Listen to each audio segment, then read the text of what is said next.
최근 한 일본 언론인이 한국 언론은 자기들 주장이나 입장에 반하는 일본의 움직임에 대해서는 무조건 극우라고 낙인 찍어 비난한다고 비판했습니다. 일본제철, 미쓰비시 중공업 등의 전범기업이라는 딱지를 붙이는 것도 오직 한국뿐이라고 한 것인데요. 이에 일본의 대표적인 보수우익 성향 매체 산케이신문의 구로다 가스히로 서울주재 개곤논설위원은 15일 일본 유신회가 극우정당? 이라는 제목의 칼럼을 통해 이렇게 주장했습니다. 구로다 위원은 일본 지방선거에서 일본 유신회가 약진한 것이 한국에서도 뉴스가 되고 있다고 칼럼에 운을 뗐습니다. 칼럼의 내용 중에는 그런데 한국 언론은 일본 유신회를 극우 정당이라고 보도하고 있다. 간사이 지방 출신자를 비롯한 한국 거주 일본인들은 이에 대해 라며 고개를 갸웃거린다.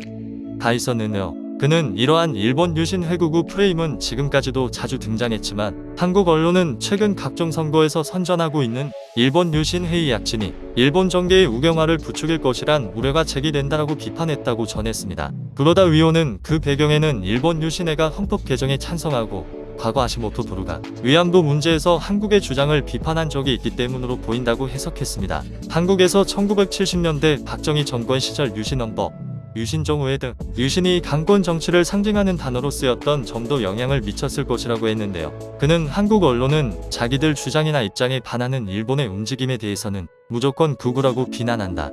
나도 한국인의 역사관을 자주 비판하기 때문에 극우 언론인이 됐다. 나 자신은 전혀 실감하지 못하고 있는데도 말이다. 고 말하기도 했습니다. 자의적인 확신에 의한 낙인 찍기로 이른바 증명고 문제에서 일본 측 관련 기업을 자꾸만 전범기업이라고 보도하는 것도 마찬가지라면서 일본 기업에 그러한 딱지를 붙이는 것은 전 세계에서 오직 한국뿐이라고 덧붙이면서 비난한 것입니다.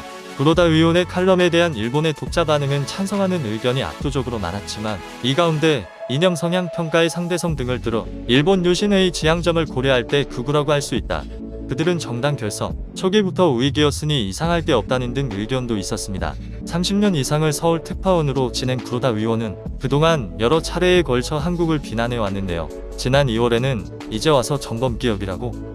라는 제목의 산케이 칼럼에서 일본 기업들이 기껏 한국을 도와주었더니 이제 와서 전범 취급을 한다는 주장을 펴기도 했습니다. 그는 일본 기업에 대해 한국 언론이 계속 전범기업이라고 부르고 있다며 전시에 일어났던 일을 들먹이며 이러한 낙인을 찍고 있는데 기업 비즈니스맨을 비롯한 주한 일본인은 참으로 불쾌하게 생각하고 있다고 말했습니다. 지난해 말에는 안중근 의사를 소재로 한 영화 영웅의 개봉을 앞두고 이토 히로부미 암살로 유명한 안중근이 주인공인 정통 애국 반일 영화 영웅이 개봉한다며 이는 일본인에게는 테러리스트 창가로 비친다고 칼럼을 통해 주장하기까지 했습니다. 이에 일각에서는 그건 당신이 일본인이라서 그렇다.